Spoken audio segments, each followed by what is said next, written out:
My husband spent 12 years building a sanctuary for us, or so I thought. But when I found the hidden latch behind the radiator in our pantry, I realized he had not built a home. He had built a prison, and the ghost haunting it was not a figment of my grief. It was the brother I had buried a decade ago, breathing quietly on the other side of the wall. If you're watching this video, tell me where you're from or what time it is for you. A day after we moved into our new apartment at the Alcott, the air still smelled of sawdust and expensive plaster. It was a scent that usually calmed me, reminding me of my father's workshop, but today it made my stomach turn. I stood by the floor-to-ceiling window overlooking the city, swirling a glass of champagne that had gone flat 10 minutes ago. Arthur came up behind me. I felt his presence before I felt his touch. He radiated a heavy, solid heat, like a radiator in winter. His hands, large and rough from years of contracting work, settled on my shoulders. He squeezed just a fraction too hard, grounding me. "Well," he said, his voice rumbling against my ear, "we finally made it. 12 years, Mallory. We have been working toward this day since the funeral." I closed my eyes. The mention of the funeral made my throat tighten.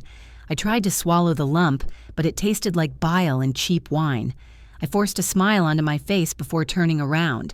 It was a mask I had perfected over a decade, the face of the grateful, fragile wife who had been saved by her strong husband. "It is beautiful, Arthur," I said. "But are you sure we can afford this? The Alcott is for old money. We are just us." Arthur chuckled, a sound that usually charmed clients into signing six-figure renovation contracts. He took the glass from my hand and set it on the windowsill. "We are not just us anymore, Mal. You run the best design firm in the district. I am the most sought-after contractor in the city. We earned this. We earned the right to look down on everyone who whispered about your family." He brushed a stray lock of hair from my forehead. His touch was tender, but his eyes were calculating, scanning my face for any sign of the depression that had nearly swallowed me whole years ago. "You're not worrying again, are you?" he asked softly. "You know what the doctor said about stress. It makes you confuse things. It brings the shadows back." I shook my head quickly. "No," I lied, "I am just tired. Moving is exhausting." "Good," he said, kissing my forehead, "because tonight is about the future. No more looking back. The past is dead, Mallory. We buried it deep." He walked across the vast, empty living room to adjust a painting that was leaning against the wall. He moved with the confidence of a man who owned the space, who owned the air inside it, who owned me. I watched him and felt a sudden, inexplicable urge to run. It was a flash of panic, sharp and hot, but I pushed it down. Arthur saved me.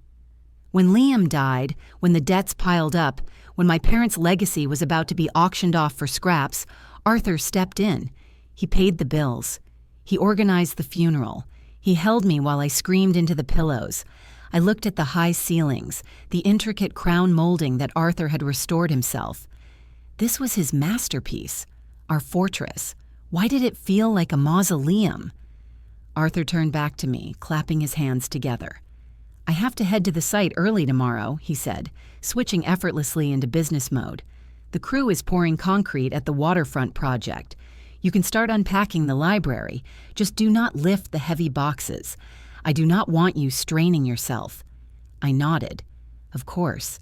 Just do not be late coming home. I do not want to have our first dinner here alone."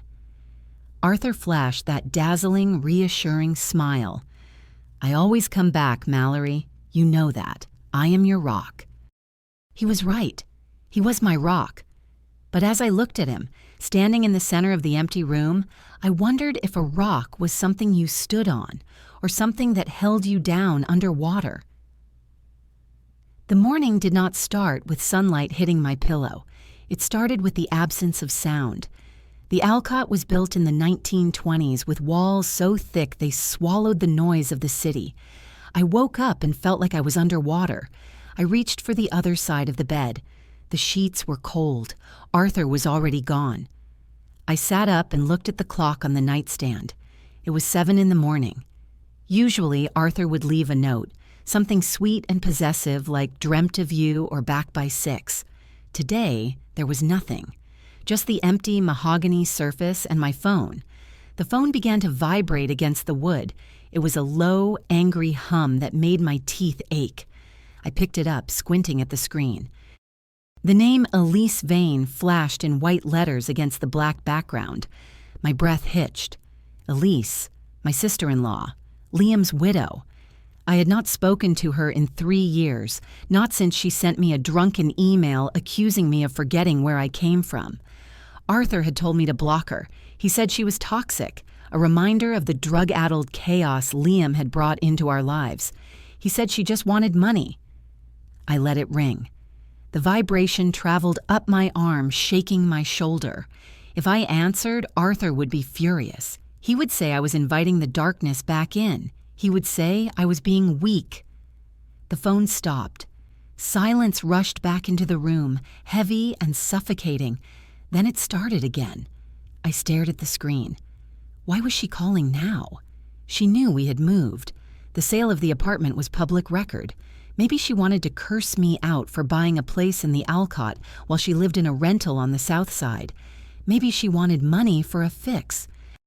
I slid my thumb across the screen before I could talk myself out of it. "Elise?"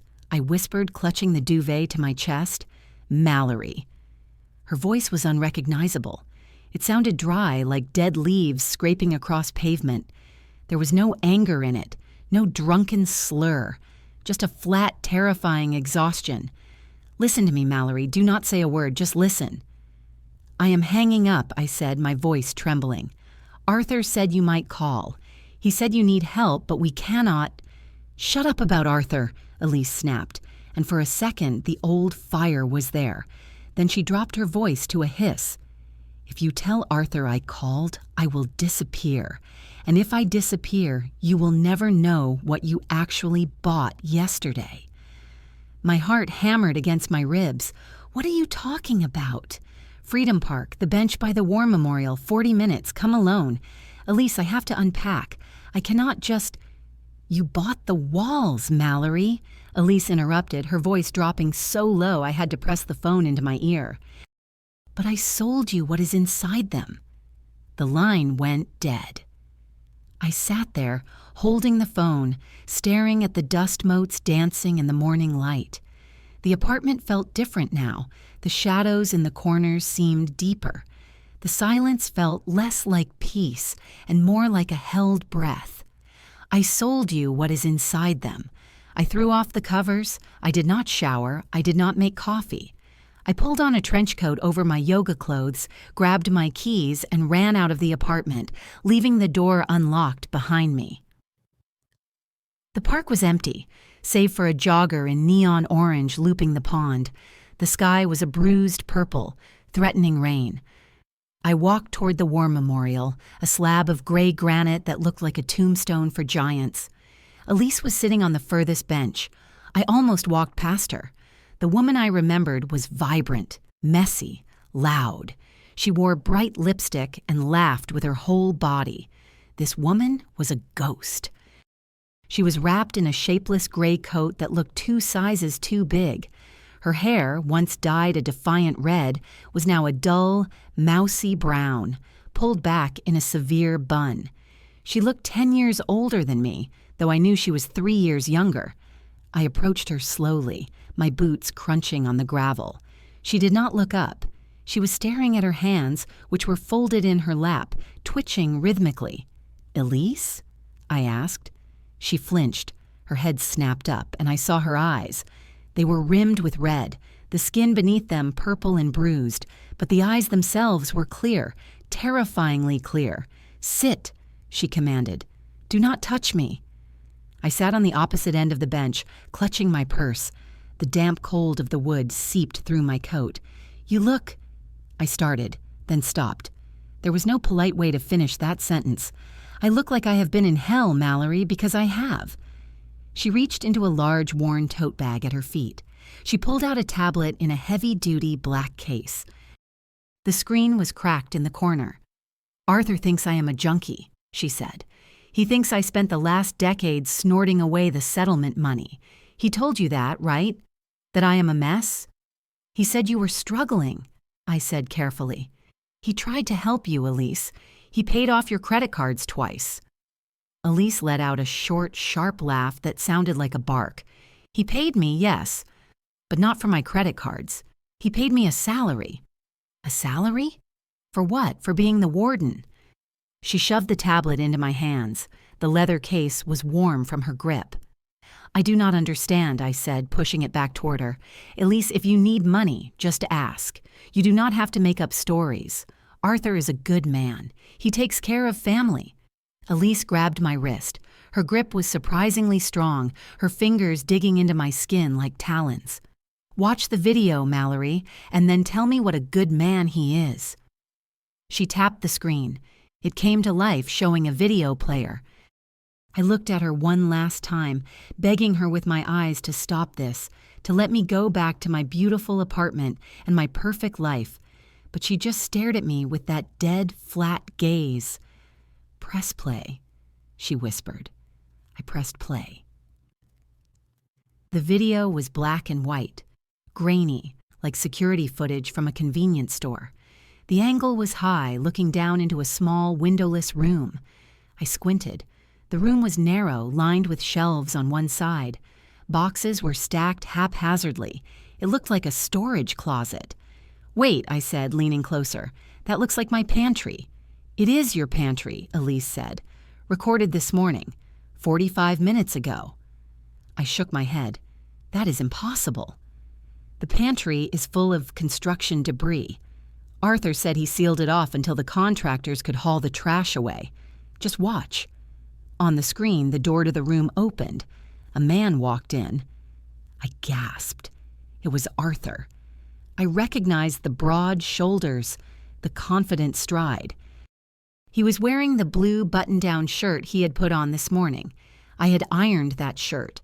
I remembered smoothing out the collar. He was holding a plastic tray. On it sat a bowl of oatmeal, a slice of white bread, and a glass of water. "What is he doing?" I asked, my voice trembling. "Is he feeding a stray dog?" He walked to the back of the narrow room, past the shelves. He stopped in front of a blank section of wall. He set the tray down on the floor. Then he stood up, crossed his arms, and waited. His posture was not kind, it was dominant. It was the stance of a man waiting for a subordinate to obey an order.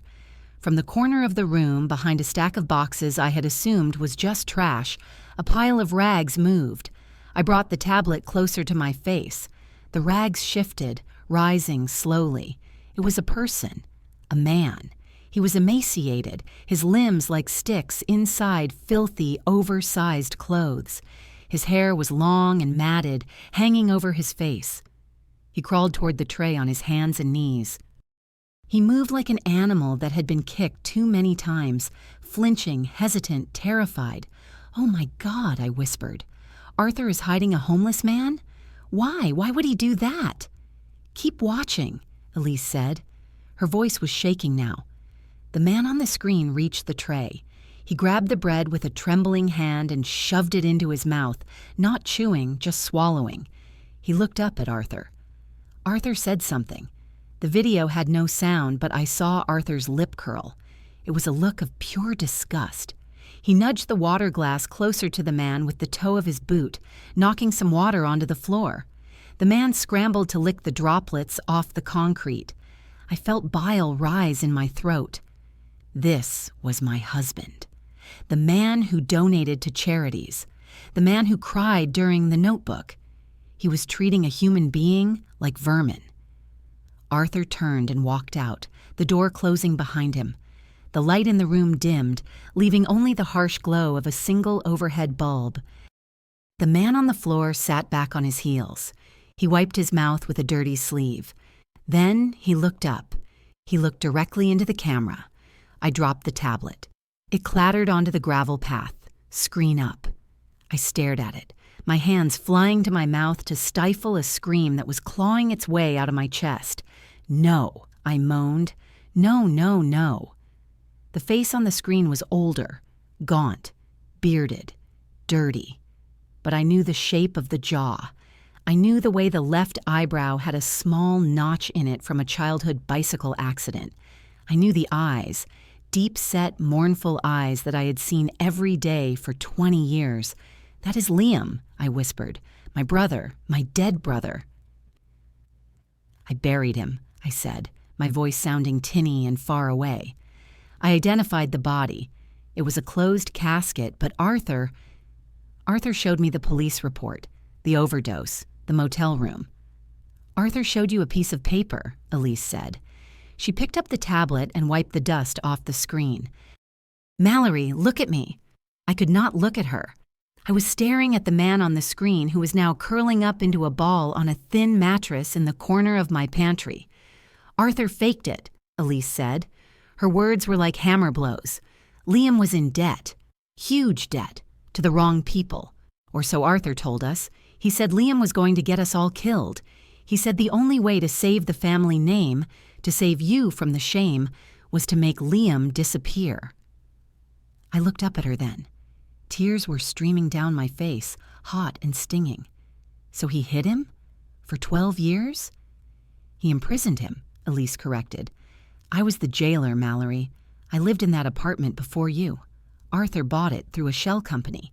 He moved me in to watch him." "But why?" I sobbed. "Why keep him alive? If he wanted him gone—" "Because a dead man cannot be leverage," Elise said. "As long as Liam is alive, Arthur controls the inheritance. He controls the narrative. He controls you. You were a wreck after Liam died. Arthur stepped in and fixed everything, didn't he? He took over your father's accounts. He managed the estate. He saved me," I whispered, repeating the mantra I had said every day for a decade. "He broke you so he could rebuild you the way he wanted." Elise spat. "And he kept Liam in a box to make sure he stayed broken." She stood up. She looked around the park nervously. "I cannot stay. If he knows I talked to you—" She shoved the tablet back into my hands. "He is behind the radiator, Mallory. There is a latch, a slide bolt painted to match the wall. Elise, wait!" I reached for her coat. "Come with me. We have to go to the police." "Police?" She laughed, a sound full of despair. "I signed the death certificate too, Mallory. I collected the life insurance. I am an accomplice. If this comes out, I go to prison for fraud. Arthur knows that. That is how he kept me quiet." She pulled her coat free from my grip. "Now it is your turn. You are the owner. You decide. Do you keep the ghost locked up, or do you burn your whole life down to free him?" She turned and walked away, walking fast, her head ducked low. I watched her until she disappeared behind the line of oak trees. I looked down at the tablet in my lap. Liam was rocking back and forth on the mattress. My brother, my baby brother, who I used to read bedtime stories to. He was alive. He was in my house. And my husband was the devil. I ran to my car. My hands were shaking so badly I dropped my keys twice before I could unlock the door. I threw the tablet onto the passenger seat and slammed the door, locking it instantly. I needed to get home. I needed to see the pantry. I needed to know it was not true. I peeled out of the parking lot, cutting off a minivan. The driver honked, a long, angry blare, but I barely heard it. My heart was pounding in my ears, a rhythmic thud that drowned out the world. "It's a deep fake," my brain screamed. "It has to be."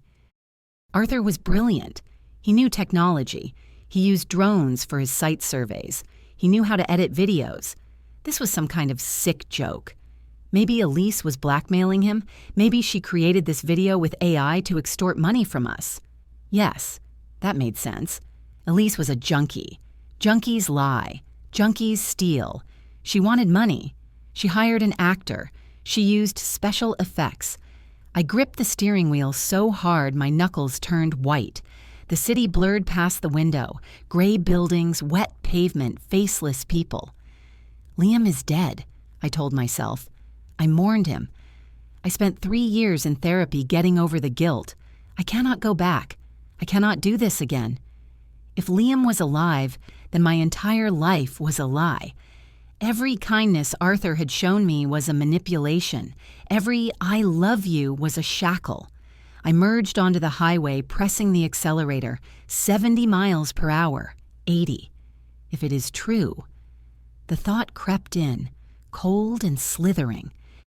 If it is true, then last night, while we drank champagne and toasted to our future, my brother was 10 feet away, starving in the dark.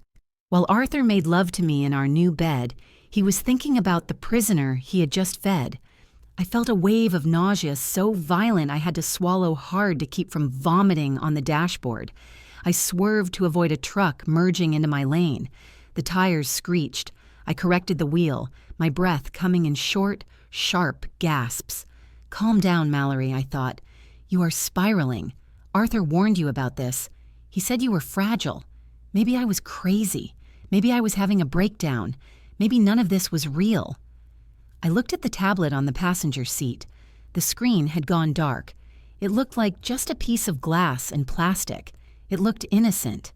I exited the highway, taking the turn too fast. The Alcott loomed ahead, its brick facade looking dark and imposing against the storm clouds. It didn't look like a sanctuary anymore. It looked like a mouth waiting to swallow me. I pulled into the garage, my tires squealing on the polished concrete.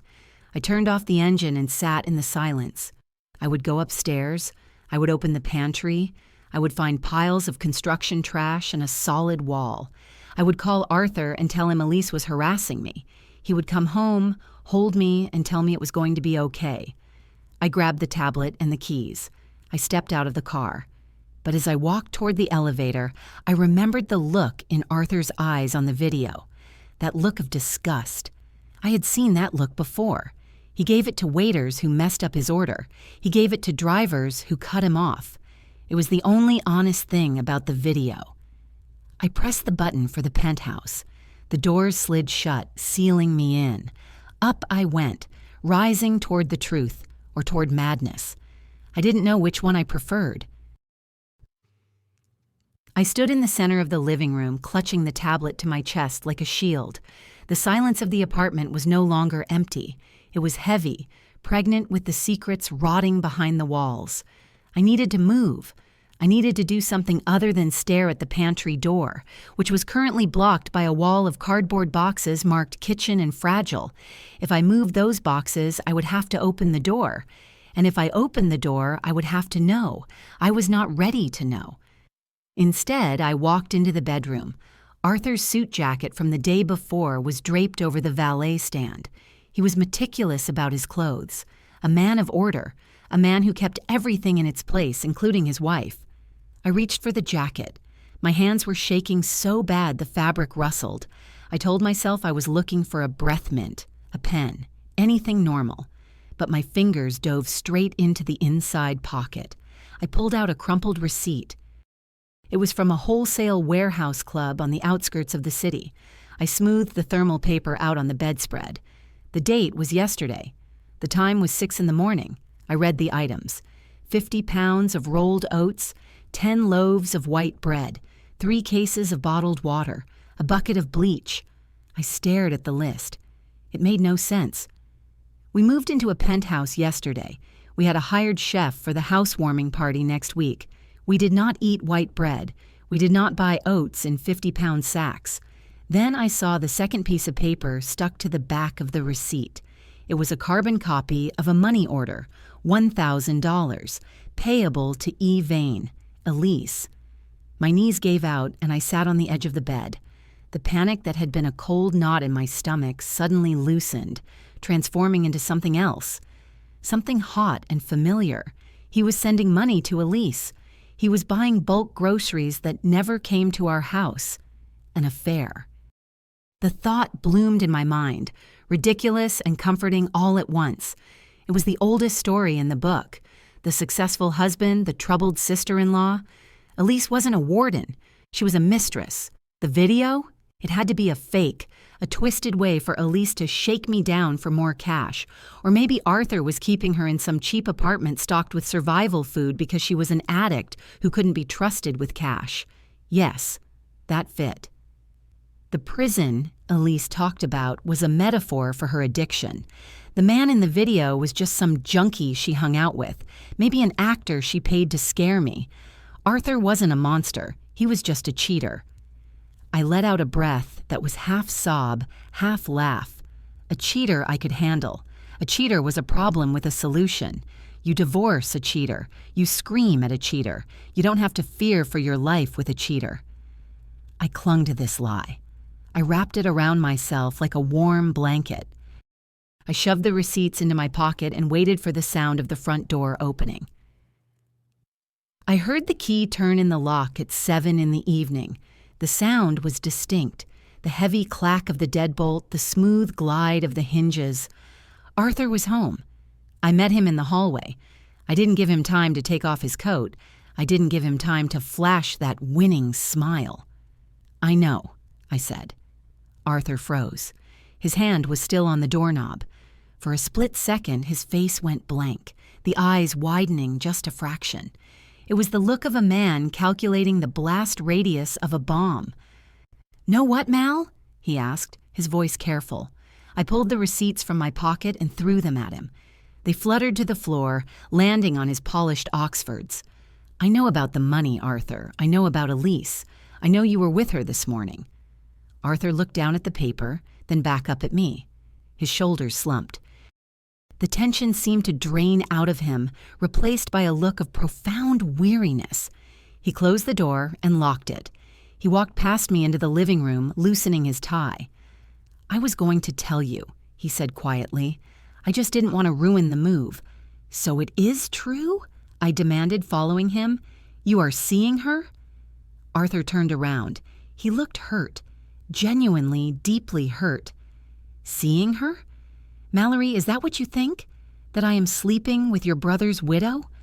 He let out a dry, bitter chuckle. "I wish it were that simple. God, I wish it were just sex. Then what is it? Why are you sending her thousands of dollars? Why are you buying enough food for a bunker?" Arthur sat down on the sofa and put his head in his hands. "Because she is in trouble, Mallory. Deep trouble. She owes money to loan sharks, bad ones, the kind that break legs." I stopped. The wind went out of my sails. "What?" "She relapsed," Arthur said, his voice muffled by his hands. "About a year ago, she racked up debts. They came after her. They threatened to come after you." He looked up at me, his eyes wet. "I couldn't let them near you, Mal. Not after everything you have been through. So I made a deal. I paid them off. I set her up in a safe house on the east side. That is what the food is for. I keep her stocked so she doesn't have to go out and buy drugs." I stared at him. The story was seamless. It explained the money. It explained the secrecy. It explained the video. If I squinted, I could believe the man in the video was just another addict crashing at Elise's safe house, and Arthur was checking on them. You did that for me?" I whispered. "I would do anything for you," he said softly. "I didn't want you to know. I wanted you to be happy in our new home. I wanted to protect you from the ugliness." He stood up and walked over to me, wrapping his arms around my waist. I stiffened for a moment, then melted. I leaned my head against his chest, listening to the steady thrum of his heart. "I am sorry," I murmured into his shirt. I thought the worst." "I know," he kissed the top of my head. "It is okay. I am handling it. You do not have to worry about a thing. Just let me be the bad guy who fixes it." I closed my eyes. It was so easy to believe him. It was so seductive to be the protected little wife. But deep down, in the pit of my stomach, a tiny shard of ice remained. Because if he was keeping Elise in a safe house on the east side, why did the video show the interior of my pantry? The bedroom was dark, lit only by the amber glow of the street lamps filtering through the sheer curtains. Arthur was asleep. He lay on his back, one arm thrown over his eyes, breathing in a deep, rhythmic cycle. I was wide awake. I lay rigid on my side of the bed, staring at the ceiling. The conversation from the evening replayed in my head on a loop. Safe house. loan sharks, protecting you. It was a perfect story. Too perfect. And then I heard it. Thump. It was faint, muffled by layers of plaster and insulation, but it was there. Thump, thump. It wasn't the metallic clank of pipes expanding. It wasn't the settling of the building. It was a dull, organic sound, like a fist hitting a wall or a heel striking the floor. I sat up, holding my breath. The sound came again. Thump, scratch, thump. It was coming from the wall that we shared with the living room, the wall that backed up to the pantry. I looked at Arthur. He didn't stir. I slid out of bed, my bare feet making no sound on the rug. I crept into the hallway. The air was colder here. I pressed my ear against the pantry door. Silence. Then a low moan. It was barely a whisper, a sound of pure misery. Ma. My blood froze. It wasn't just a moan, it was a name. My name. I backed away, my hand over my mouth. It was real. The video was real. Elise was telling the truth. Suddenly, light flooded the hallway. I spun around. Arthur was standing in the bedroom doorway, silhouetted by the bedside lamp. He wasn't asleep. He was watching me. "Mallory?" he asked, his voice groggy but his eyes sharp. "What are you doing?" I heard something," I stammered. "A noise. In the pantry." Arthur sighed. He walked over to me, his movement slow and deliberate. He placed a hand on the pantry door. "It is the hydraulic lift for the elevator," he said calmly. "The shaft runs right behind this wall. Old buildings make noises, honey." "No," I whispered. It sounded like a voice. Arthur smiled, a sad, pitying smile that made me want to scream. A voice. "Mal, you are doing it again. You are projecting. It is the stress. There is no one there, just pipes and gears." He took my arm, his grip firm. "Come back to bed. I will get you a sleeping pill. You need rest." I let him lead me back. I took the pill he offered. I swallowed it. But I didn't sleep. I lay there as the chemical fog rolled in, listening to the silence, knowing that just a few feet away, my brother was calling my name, and I was doing nothing. The next morning, Arthur left early for a meeting with the city inspectors. I waited until his car cleared the garage before I ventured out into the hallway. I needed to get away from the apartment. I needed to think. I nearly collided with a woman coming out of the unit next door. Apartment 11. She was short, stout, and wearing a floral house dress that looked like upholstery. Her gray hair was set in rigid curls, and her face was pinched into a permanent scowl. "Watch where you're going," she snapped, clutching a bag of trash. "I'm so sorry," I said, stepping back. "I am Mallory. We just moved into 12. "I know who you are," she grumbled. "You are the ones making all the racket." I blinked. "Racket? We haven't even unpacked fully. We have been very quiet." "Quiet?" She scoffed. "Tell that to my migraine. All night long, thump, thump, thump against the shared wall, like someone is hammering nails at 3 a.m. My heart skipped a beat. "Which wall?" I asked, trying to keep my voice steady. "The kitchen wall," she said, pointing a manicured finger at my door. "Right where your pantry is. I share that wall. And let me tell you, if it doesn't stop, I am calling the board. I have a log, you know." She pulled a small notebook from her pocket and waved it at me. October 7th, 2 a.m. October 8th, 4 a.m. Thumping. Crying. I wrote it all down. "Can I see that?" I reached out, my hand trembling. She snatched it back. "Get your own log. Just tell your husband to stop his DIY projects in the middle of the night, or I call the police." She marched off toward the trash chute, leaving me standing in the hallway. I felt a strange, hysterical laughter bubbling up in my chest. Gretchen. Her name was probably Gretchen. This angry, unpleasant woman was my savior. Arthur said it was the elevator. Arthur said it was pipes. Arthur said it was in my head. But Gretchen heard it too. It wasn't the elevator. Elevators don't cry. I went back inside and locked the door. I went straight to Arthur's home office. It was the only room in the apartment that was fully unpacked. He liked to have his command center ready immediately. The door was locked. Of course it was. Arthur always said he needed privacy for his client files. "Confidentiality, Mal," he would say. "I protect my clients like I protect you." I knelt down and looked at the lock. It was a standard privacy lock, the kind you could open with a flathead screwdriver if you were determined enough. I wasn't determined. I was desperate. I ran to the kitchen, grabbed a thin butter knife, and ran back. I jammed the tip into the slot and twisted. The metal groaned.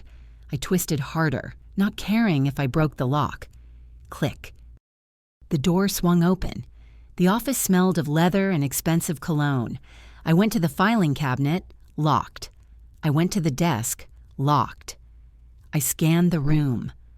On the drafting table, a large roll of blueprints was spread out, held down by heavy brass paperweights.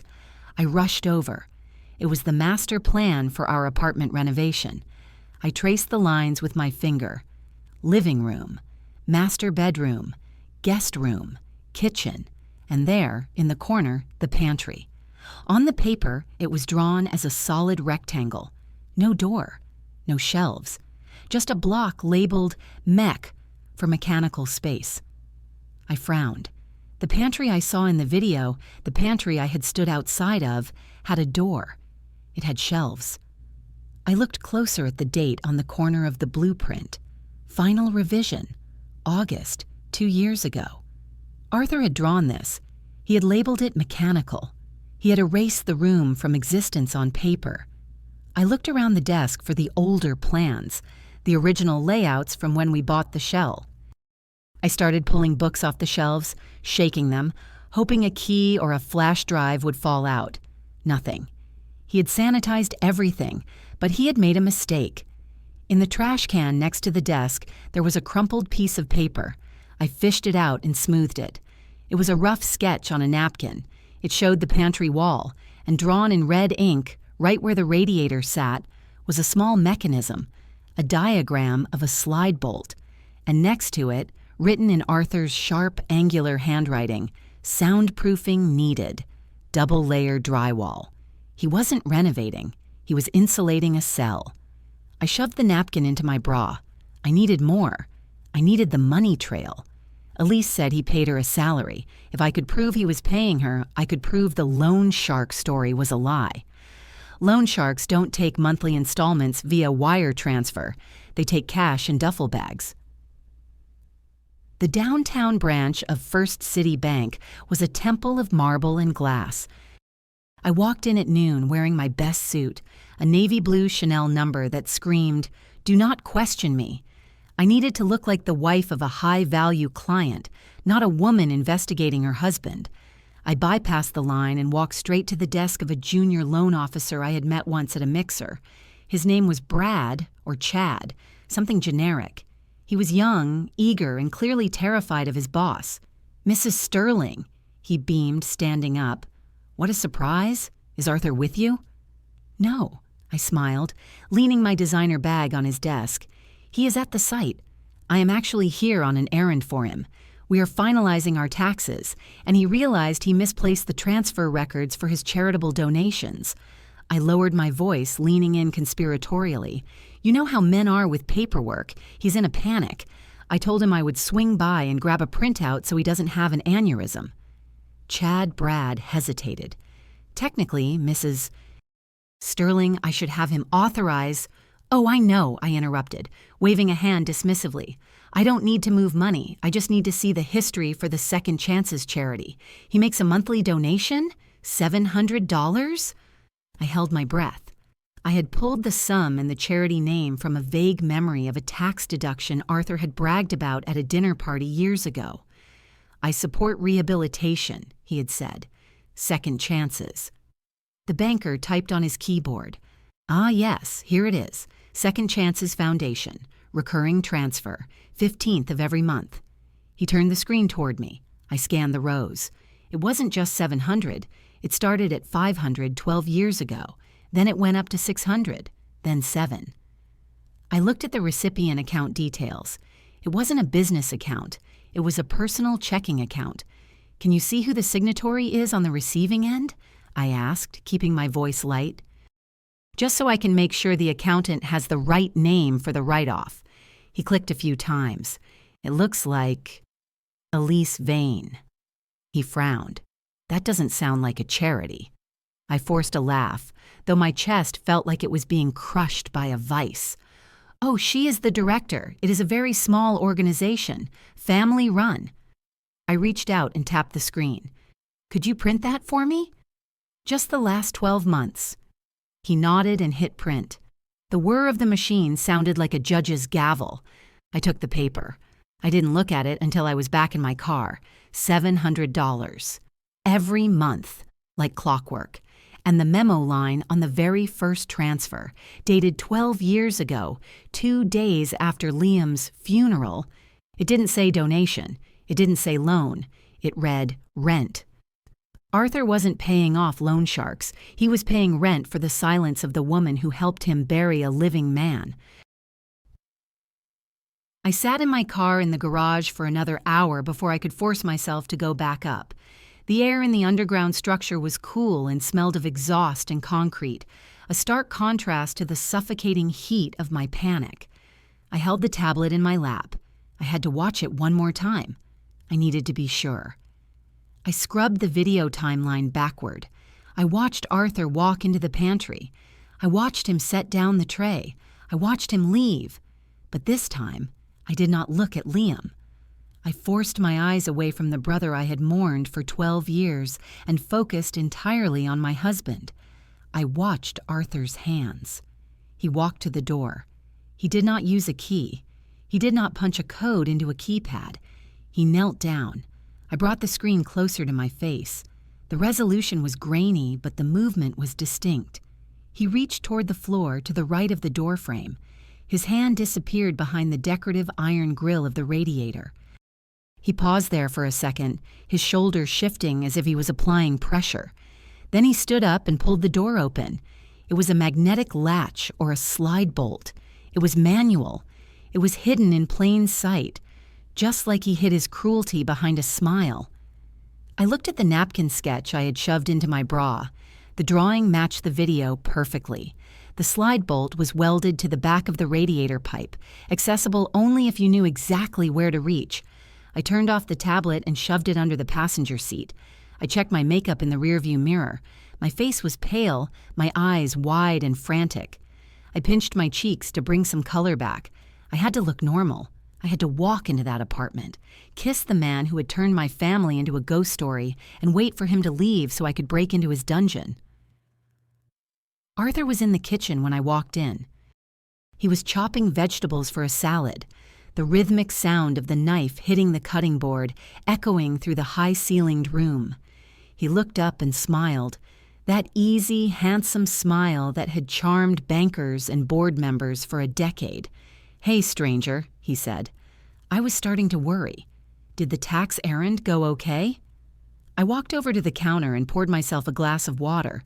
My hands were steady now. It was the calm of the executioner. It went fine, I lied. The traffic was a nightmare. He wiped his hands on a towel and walked over to me. He placed his hands on my waist. I flinched, just a micro movement, but he felt it. His eyes narrowed slightly. "You are tense," he observed. "Just a headache," I said, pulling away gently. "I am going to lie down." "Actually," he said, checking his watch, "I have to run out." The foreman at the waterfront called. Apparently they hit a water main. I will be gone for maybe 2 hours. I forced myself to look disappointed. Oh no. I thought we were having dinner. "We will," he promised. "I will be back by 7. Rest your head, Mal." He kissed my cheek. His lips felt like a brand. I waited until the front door closed. I waited until I heard the elevator ding. I waited another 5 minutes, counting the seconds aloud, just to be sure he wasn't coming back for his keys. Then I ran to the pantry. The wall of boxes was still there, a cardboard barricade labeled Fragile and Kitchen Miscellany. I grabbed the first box. It was heavy, filled with stoneware plates. I dragged it across the floor, the cardboard screeching against the polished wood. I grabbed the next one, and the next. I didn't care if I broke the china. I didn't care if I scratched the floor. I was tearing down the facade. Finally, the door was clear. It looked like a normal door, painted a crisp, clean white. I dropped to my knees in front of the radiator. It was an old cast-iron unit, painted to match the walls. I reached my hand through the decorative grill. The metal was cold and dusty. I felt around the back of the pipe. Nothing. Just smooth metal and the rough texture of the wall. I panicked. Had I imagined it? Was the video mirrored? I reached further, jamming my arm in up to the elbow. The metal grill dug into my skin, scraping my forearm. Then I felt it. A small cold nub of steel, a lever. I pushed it. It didn't move. It was stiff with age or paint. "Come on," I hissed. I used both hands, gripping the grill for leverage, and shoved the lever to the left with my thumb. There was a sharp metallic click from inside the doorframe. I scrambled back, breathing hard. I stood up, my knees cracking. I reached for the door handle. My palm was sweaty. I wiped it on my skirt. I turned the handle. The door swung inward. The first thing that hit me was not the sight, but the smell. It was a thick physical wall of odor that rolled out of the darkness. It smelled of stale air, unwashed skin, mold, and something sharp and chemical, like ammonia. It was the smell of a cage. It was the smell of a life left to rot. I gagged, covering my nose with my hand. This smell was in my house. It had been here since yesterday, leaking through the cracks, while I complained about the color of the curtains. I reached for the light switch inside the door, praying it worked. A single naked bulb flickered to life in the ceiling. The light was yellow and dim, casting long, dancing shadows against the walls. I stepped inside. The floor was bare concrete, cold and stained. The room was narrow, barely 6 feet wide, running the length of the pantry wall. It was not just a pantry. It was dead space stolen from the building's infrastructure. To my left, there were shelves stacked with old paint cans and tools, the camouflage Arthur used to hide the purpose of the room. To my right, deep in the shadows, was a mattress on the floor. There was a bucket in the corner, a pile of paperback books, a plastic tray with the remnants of the oatmeal I had seen on the video, and on the mattress, a lump under a gray wool blanket. I took a step forward. My heel clicked on the concrete. The sound was like a gunshot in the silence. The lump moved. The blanket was thrown back. The man who sat up did not look like my brother. He looked like a creature from a folklore horror story. His hair was long and gray, hanging in greasy curtains around a face that was gaunt and hollow. His beard was matted. His skin was the color of old parchment, translucent and sickly. He scrambled backward, pressing himself into the corner where the walls met. He pulled his knees to his chest and covered his head with his arms. "No," he whimpered. His voice was a rusted hinge, unused and broken. I was quiet. I didn't make noise. Please, no water. He thought I was Arthur. He thought I was coming to punish him. "Liam?"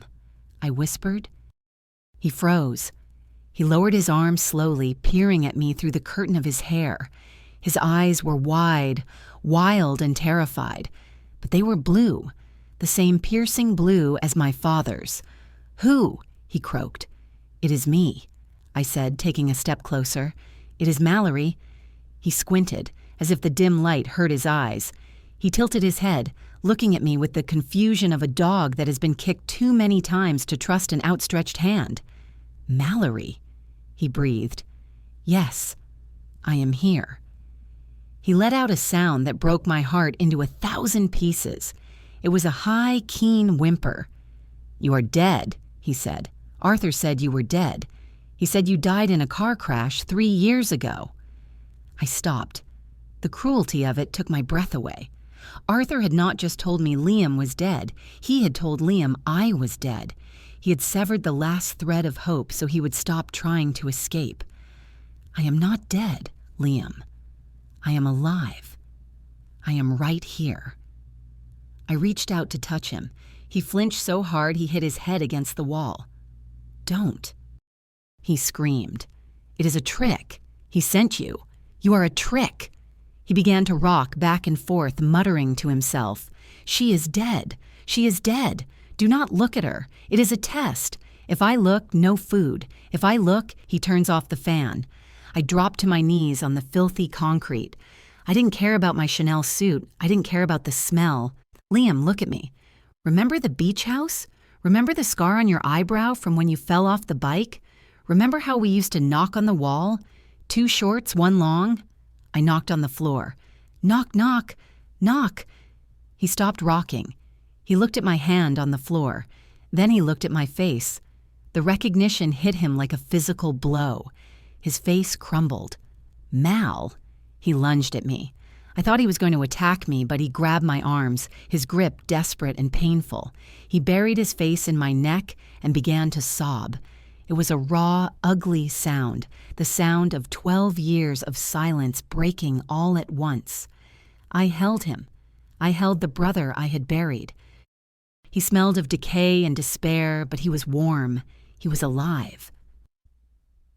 We sat on the mattress for what felt like hours, but was probably only 10 minutes. I stroked his matted hair while he cried. Finally, he pulled away, wiping his nose on his sleeve. He looked at me with a sudden, sharp clarity. "You have to go," he whispered. "He will be back. If he finds you here—" "I am not leaving you," I said firmly. "We are walking out of here right now. We are going to the police." "No!" Liam grabbed my wrist. "You cannot." "The debts, the Apex group. He says they are still watching. He says if I leave, they will kill you. He says the interest is up to $3 million. I shook my head. "Liam, listen to me. There is no Apex group." He stared at me. "What?" "I went to the bank today," I said, my voice trembling with rage. "I saw the transfers. Arthur has been moving money for years. He invented the debt, Liam. He paid off your credit cards with my inheritance money, then told you he borrowed it from sharks." Liam's mouth opened, but no sound came out. He looked like he was trying to process a language he didn't speak. "But the letters," he stammered. "The foreclosure notices. The guys who beat me up in the alley." "Arthur hired them," I said. "It was all a show. He needed you desperate. He needed you to agree to disappear." Liam stared at the wall. His eyes were darting back and forth, piecing together the last decade of his life. "He saved me," Liam whispered. "That is what I told myself every day in here. He is a hard man, but he saved my life. He is keeping me safe from the guys who want to break my legs." He laughed, a dry wheezing sound. There were no guys. It was just him. He looked at me, and the fear in his eyes was replaced by a cold, dark realization. "He didn't save me, Mal. He stole me." "Yes," I said. "He stole 12 years from you, and he stole them from me." Liam looked down at his hands. They were thin, the fingernails long and yellow. "Why?" he asked. "Why would he do this?" "Because of the money," I said, "and control. As long as you were dead but alive, he controlled the trust fund. He controlled the narrative. He was the hero who cleaned up the family mess." Liam's hands curled into fists. "He came down here yesterday," Liam said softly. "He brought me oatmeal. He told me he bought a new apartment. He told me it had a view of the river. He ate a steak while I ate bread, and he told me how happy you were." He looked at me, tears spilling over again. He liked it, Mal. He liked seeing me like this. It made him feel big. A sound echoed from the hallway above. Clack thud. The front door. My blood ran cold. I checked my watch. It had only been 40 minutes. Arthur said 2 hours. "He is back," Liam whispered. His eyes went wide with terror. He gripped my arm. "Go. You have to go." I stood up, panic seizing my chest. "I can't leave you," I said. "If he finds you here, he will kill us both," Liam hissed. "He has a gun, Mal. I saw it. He keeps it in the safe. Go. Lock the door." He shoved me toward the exit. I stumbled out of the pantry. The bright light of the apartment blinded me for a second. I spun around and grabbed the handle. I pulled the door shut. The latch. I had to reset the latch. I jammed my hand through the radiator grill. My fingers scrambled for the lever. I found it and yanked it to the right. Click. I grabbed the handle and jiggled it. Locked. "Mallory," Arthur's voice called out from the foyer. "I am home." I looked at the boxes. I had dragged them away from the door. They were scattered in the middle of the hallway. Oh, God, I grabbed the heavy box of plates. I shoved it with my hip, sliding it back toward the wall. It scraped loudly. Mallory? Arthur's footsteps were getting closer. He was in the living room. I threw the second box on top of the first. It wasn't perfect. The gap was still visible. I grabbed a throw blanket from the hallway bench and tossed it over the boxes to hide the misalignment. I sprinted toward the kitchen. I needed an excuse. Why was I in the hallway? Why was I out of breath? I grabbed a broom from the utility closet just as Arthur rounded the corner. "There you are," he said, smiling. He stopped. He looked at me. He looked at the broom. He looked at the boxes in the hallway. "What are you doing?" he asked. His voice was casual, but his eyes were scanning the room, analyzing the angles, checking for cracks in his reality.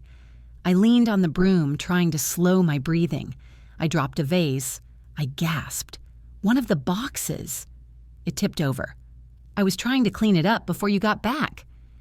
Arthur walked over to the boxes. He lifted the blanket. He looked at the position of the heavy carton of plates. It was slightly askew, blocking the pantry door again, but not perfectly flush like he had left it. He looked at me. "You moved these heavy boxes by yourself?" he asked. I nodded. "Adrenaline, I guess. I didn't want you to see the mess." He stared at me for a long moment. It felt like he was dissecting my brain, looking for the lie. Then the tension broke. He smiled. "You are clumsy today, honey. Put the broom away. I brought Thai food." He turned and walked into the kitchen. I watched his back. My hands were shaking so hard I almost dropped the broom. He suspected something. I could see it in the set of his shoulders. I had bought myself hours, maybe minutes, but the game had changed. I wasn't just investigating anymore.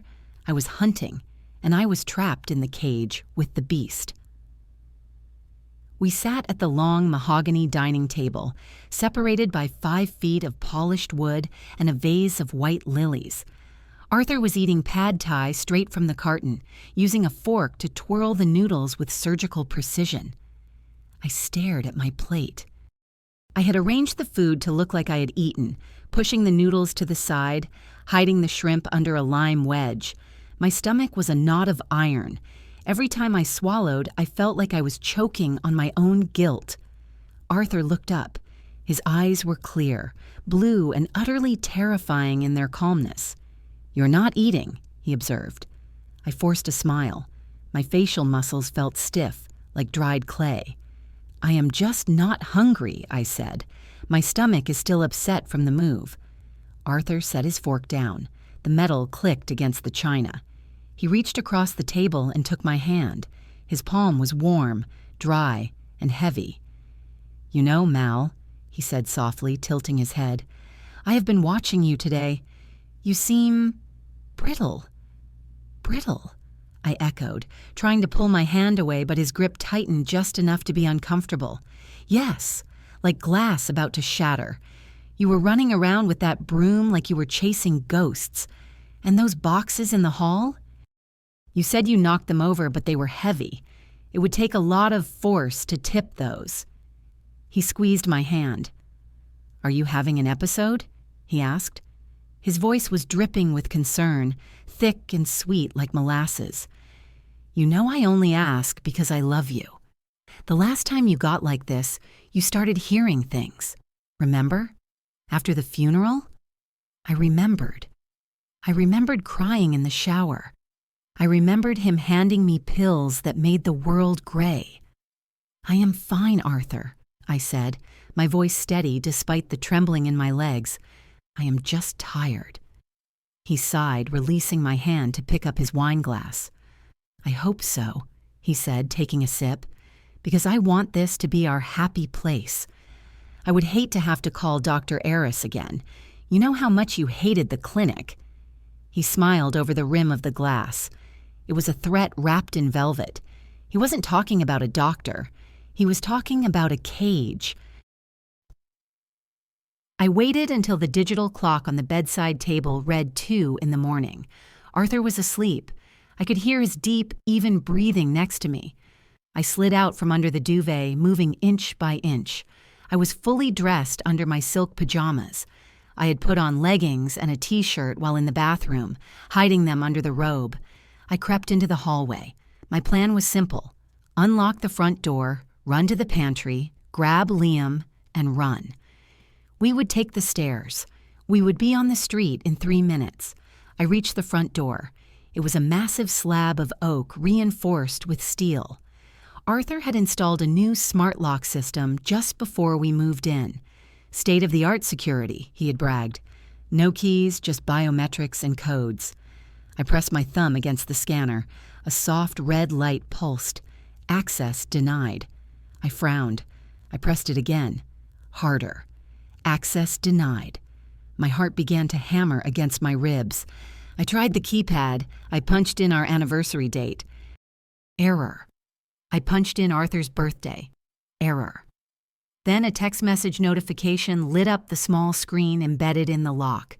System in night mode. Administrator access only. I stared at the glowing letters. He had locked me in. He had disabled my access code after dinner. He knew. He didn't have proof, but he knew I was a flight risk. I was not in a penthouse. I was in a high-altitude prison cell. I looked at the pantry door. Liam was behind it, waiting for me. I could open his door, but then what? We would be trapped in the hallway together until Arthur woke up. I sank to the floor, resting my forehead against the cool wood of the door. I wanted to scream, but I couldn't. A scream would wake the warden. The morning sun hit the living room floor with a cheerful brightness that felt like a mockery. I was sitting on the sofa, still in my robe, my hands clutching a mug of cold coffee. Arthur walked into the room. He was dressed in a suit, freshly shaved, smelling of sandalwood and arrogance. He didn't go to the kitchen. He didn't go to the door. He walked straight to me and sat on the coffee table, putting himself at my eye level. "We need to talk, Mallory," he said. I looked at him. I was done lying. About what? The lock on the front door? Or the lock on the pantry? Arthur's expression didn't change. He didn't look angry. He looked sad. He looked like a parent disappointed in a toddler who had drawn on the walls. "So you did find it," he said softly. "I thought so. You were never a good liar, Mal. Your eyes give you away." He reached out and tucked a strand of hair behind my ear. I flinched, pulling my head back. "Where is my brother?" I demanded. "Let him out, Arthur." Arthur sighed. He stood up and walked to the window, looking out at the city he thought he owned. "He is safe, Mallory. Safer than he would be out there. Do you have any idea what he is? He is an addict, a liability. I kept him alive when he tried to kill himself with needles. I gave him a home. A home?" I stood up, my voice rising. "You gave him a concrete box. You fed him scraps. I gave him what he deserved." Arthur spun around, his voice cracking like a whip. "And I gave you a life. Look around you. Who paid for your boutique? Who paid off your father's bankruptcy? Me! I built this world for you." He took a step toward me. "And now you are sick again. You are seeing things. You are hysterical." "I am not hysterical. I am calling the police." I reached for my phone on the cushion. Arthur was faster. He snatched the phone from my hand and tossed it onto the armchair. "No, you are not," he said calmly. "You are going to get help. I called Dr. Aris this morning. His team is on the way. They specialize in severe psychotic breaks. My blood ran cold. He wasn't sending me to a doctor. He was sending me to a place where people disappeared. "You can't do this," I whispered. "I have to," he said, adjusting his cuffs. "It is for your own good. You are a danger to yourself. And once you are medicated, once you have had some time to reflect, you will realize that I did the right thing." He checked his watch. They will be here in 5 minutes. Why don't you go pack a bag? 5 minutes. I didn't pack a bag, I ran. I bolted toward the kitchen, hoping the service entrance was unlocked. Arthur didn't chase me. He just watched, shaking his head, confident in his security system. I reached the back door. Locked. System locked down.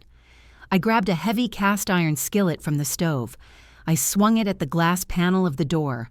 It bounced off with a dull thud. Reinforced glass. Hurricane-proof. I was trapped. Then I saw it. The terrace doors in the living room were glass, but they opened onto the main balcony. The lockdown sealed the exterior doors, but maybe... I ran back to the living room. Arthur was pouring himself a drink at the wet bar. "Don't embarrass yourself, Mal," he called out without looking. "The glass is bulletproof." I ignored him. I ran to the small window in the dining nook, the one we had argued about during the renovation. I wanted it sealed. He wanted it operable for cross-ventilation. I cranked the handle. It was manual. It opened. The gap was small, barely 18 inches wide, but I was thin. I scrambled up onto the sill. "Mallory!" Arthur shouted. The amusement was gone from his voice. I squeezed through the opening. My hips scraped against the metal frame, tearing my robe. I fell onto the terrace concrete, scraping my palms. I scrambled to my feet. I was on the 25th floor. The wind whipped my hair across my face. To my right was our balcony. To my left, separated by a 4-foot gap of dizzying, empty space, was the balcony of the neighboring unit. Apartment 11, Gretchen's apartment, or Bernice's, the matriarch of the building. I heard the front door of our apartment buzz. The medical team was here. I looked at the gap. 4 feet. A 4-foot jump over a 200-foot drop. If I missed, I would be a smudge on the pavement. If I stayed, I would be a zombie in a chemically induced coma. I climbed onto the railing. The metal was slippery with morning dew. "Mallory, get down!" Arthur was at the window now, pounding on the glass. I didn't look at him. I looked at the wrought iron railing of the neighbor's balcony. I crouched. I prayed to whatever god listened to women in silk pajamas. I jumped. For a second, I was flying. Then I slammed into the iron railing. The metal knocked the wind out of me. My legs dangled over the abyss. I scrabbled for a grip, my fingernails tearing. I hauled myself up, gasping, bruising my ribs, until I flopped onto the terracotta tiles of the neighbor's balcony. I lay there for a second, staring at the sky, wheezing. I was alive. I crawled to the glass doors of apartment 11. I pounded on the glass. "Help! Please!" The curtains parted. A woman stood there. It wasn't Gretchen. It was Bernice Hollowell, the president of the condo board. She was 80 years old, draped in a velvet caftan, holding a cigarette holder. She looked at me, a wild, disheveled woman on her balcony, with mild surprise. She unlocked the door and slid it open. "Mallory?" she asked, her voice raspy from decades of smoking. "My dear, what on earth are you doing?" I stumbled inside, collapsing onto her Persian rug. "He is trying to kill me," I gasped. "Arthur, he locked me in. He has men coming. Please, Mrs. Hollowell, you have to hide me." Bernice looked past me at my balcony. She saw Arthur standing there, watching. She closed the curtains and locked the door. "Calm down, child," she said. "You are shaking." She helped me up and led me to a plush armchair. The apartment smelled of lavender and old paper. It was cluttered but expensive. "I will call the police," I said, reaching for the antique rotary phone on her side table. Bernice placed a hand over mine. Her skin was like crepe paper, thin and dry, but her grip was firm. "No police," she said. "Not yet. You are in shock. You need tea." She walked to a sideboard and poured a cup of tea from a silver pot. "Arthur is a powerful man," she said, her back to me. "He has done so much for this building, for all of us. He is a monster," I spat. "He is keeping my brother prisoner in the walls." Bernice paused. The teapot clinked against the cup. She turned around slowly. "So it is true," she murmured. "I always wondered what that extra space was for.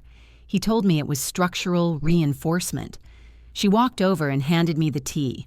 "Drink," she commanded. I took the cup. I looked into her eyes, searching for an ally. I found only a cold, pragmatic calculation. "He pays for your roof repairs, doesn't he?" I whispered, the realization hitting me. The leaks last winter. "The special assessment that you didn't have to pay." Bernice sighed. She sat down opposite me. "I am a widow on a fixed income, Mallory. This building is falling apart. Arthur makes problems go away. He fixed the boiler. He fixed the roof. He fixes everything." She picked up the phone receiver.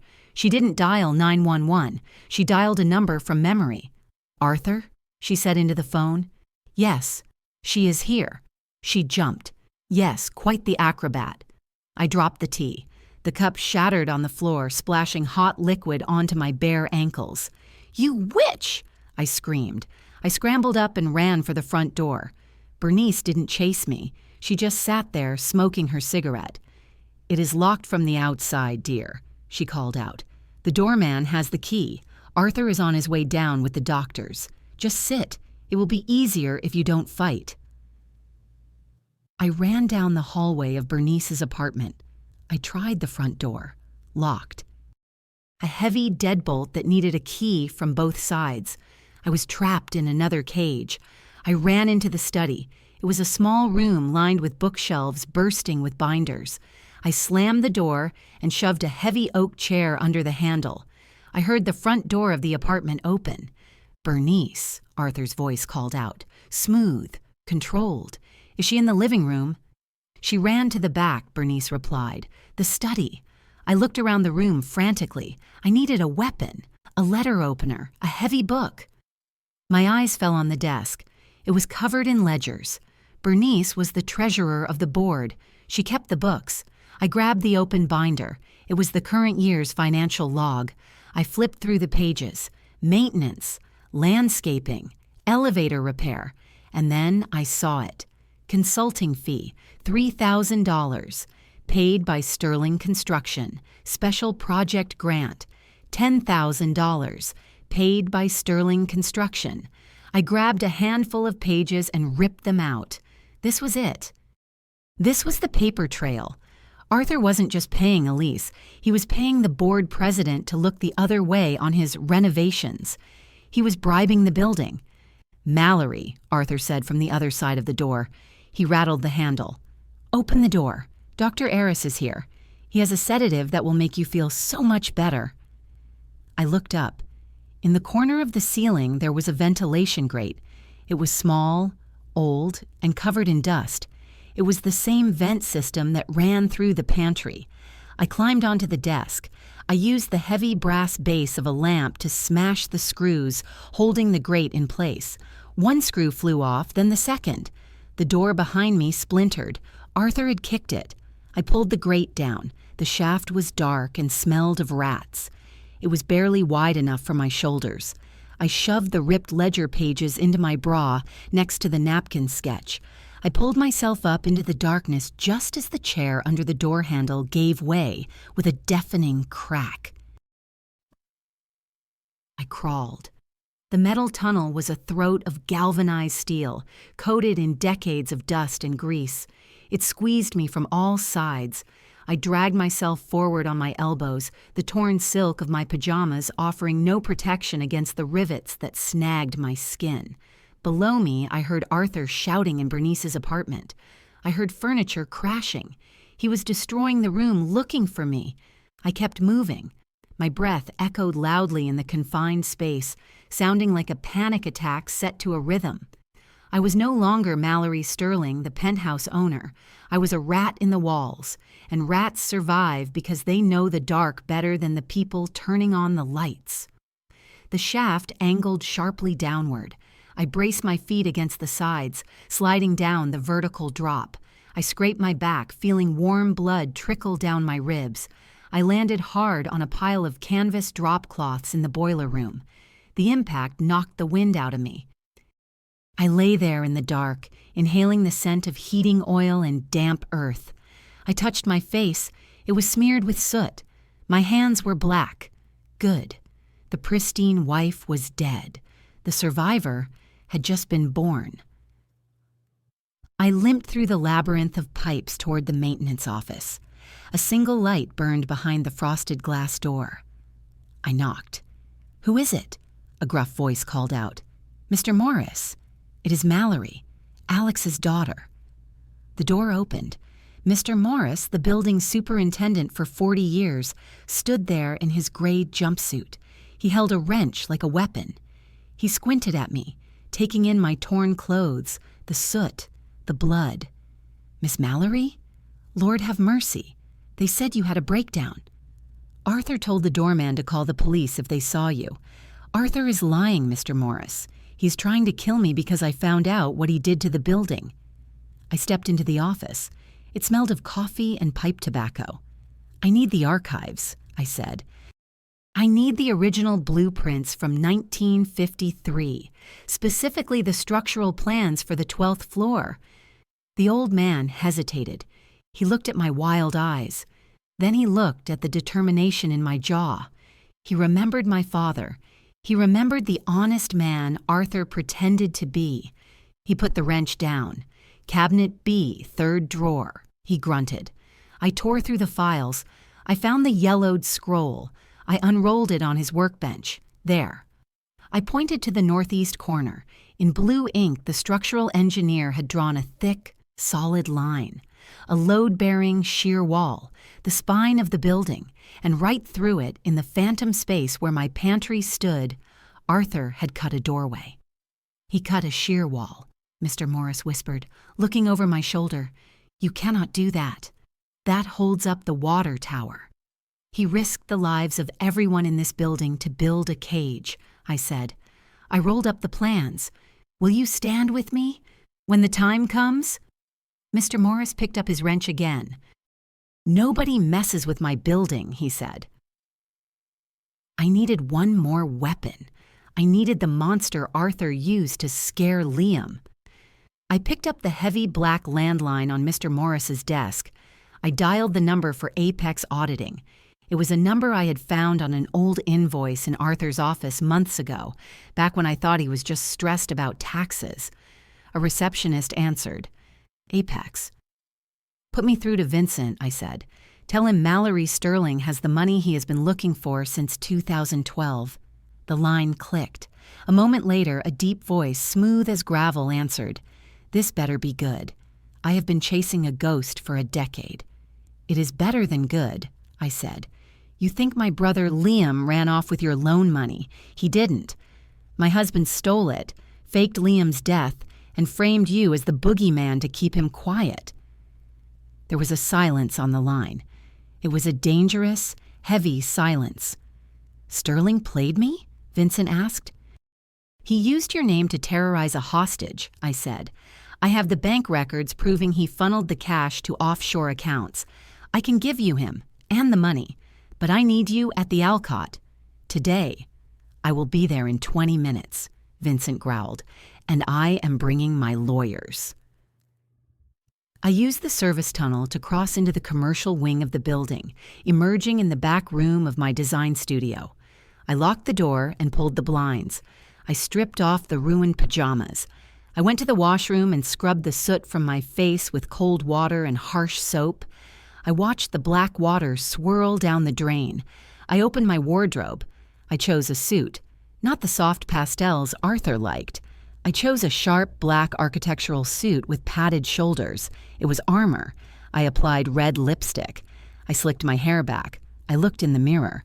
The woman staring back wasn't afraid. She was furious. I picked up the phone and called Marcus, my assistant. "Marcus," I said, "I need you to do something illegal." Arthur called a private ambulance service called Mercy Care to pick me up for involuntary commitment. They are expecting a Sterling at the service entrance at 5 o'clock. I paused. "Go meet them. Tell them you are the family representative. Tell them the patient is a male, John Doe, located in the pantry of Unit 12. Tell them to extract him. But Mallory," Marcus stammered. "Just do it, Marcus. Bring him to the lobby. I will handle the rest." I watched from the studio window as the white van pulled up to the service gate. I saw Marcus talking to the two orderlies. I saw money change hands. Arthur had built a system of corruption. He relied on people not asking questions as long as they were paid. Now I was using his own machine against him. I waited. 5 minutes. 10 minutes. Then the back doors of the van opened. The orderlies wheeled out a stretcher. But the man on it wasn't strapped down. He was sitting up. He was wrapped in a blanket, blinking in the late afternoon sun. Liam. Marcus helped him off the stretcher. He handed him a suit jacket, one of my father's old ones we kept in storage. Liam put it on. He looked frail, shaking like a leaf, but he was standing. I walked out of the studio and met them in the courtyard. Liam saw me. He didn't cry this time. He just nodded. He was ready. The annual condo board meeting was being held in the grand lobby. Arthur stood at the podium, looking impeccable, the grieving husband playing the part perfectly. And so, due to my wife's sudden and tragic mental health crisis, I will be taking over her voting rights for the duration of her treatment, Arthur was saying. His voice broke with practiced emotion. It is a hard time for us, but I am committed to the stability of this building. I pushed open the double oak doors. They slammed against the walls with a thunderous boom. Arthur froze. The crowd of 50 residents turned. I walked down the center aisle. My heels clicked on the marble floor like the ticking of a bomb. I held the rolled-up blueprints in one hand and Bernice's ledger in the other. Behind me walked Liam, leaning on Marcus, and behind them walked Mr. Morris, looking grim. Mallory? Arthur's face went white. He stepped back from the podium. You are supposed to be in a cell? I finished for him, like my brother. I reached the front of the room. I threw the blueprints onto the table in front of the board members. Arthur Sterling has compromised the structural integrity of the Northeast Wing, I announced, my voice ringing off the vaulted ceiling. He cut a load-bearing wall to build a secret room, a prison. Gasps rippled through the crowd. She is crazy, Arthur shouted, pointing a shaking finger at me. She is off her meds. Grab her. Nobody moved. I turned to the crowd, and he didn't do it alone. Bernice. I looked at the matriarch sitting in the front row. She shrank into her fur coat. Tell them about the consulting fees, Bernice. Tell them how much it costs to ignore a man living in the walls. Bernice stood up, her hands trembling. I didn't know, she shrieked. He told me it was storage. He told me... Arthur lunged for me. He had lost the mask. His face was twisted in a snarl of pure rage. You ungrateful... But before he could reach me, the lobby doors opened again. Vincent walked in. He was a mountain of a man in a bespoke suit, flanked by 2 police officers. Arthur Sterling? Vincent asked, his voice deep and bored. Arthur stopped. He looked from me to Liam to Vincent. The triangle of his destruction was complete. We have a warrant for your arrest, the officer said. Fraud, embezzlement, and kidnapping. Arthur looked at me one last time. I made you, he hissed. You were nothing. I smiled. It was a cold, sharp smile.